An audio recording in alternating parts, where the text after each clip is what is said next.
Itanong kung ano ang kaya mo, kung ang puso mo ay para sa serbisyo. Ang bulong ng padrino sa iyong pagkatao. Sinong kilala mo? Hindi mahalaga ang galing at tunong, sa bayang binulag ng utang na tulong, sa ilalim ng anino ng padrino. Galing sa mabuti ang ugat nito, diba? Ang pagtanaw ng utang na loob sa isa't isa. Ngunit ang tulong naging transaksyon.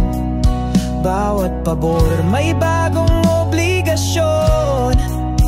At ang bigayan naging kadena sa kamay. Pagkakapatid na isinantabit, ipinagkait.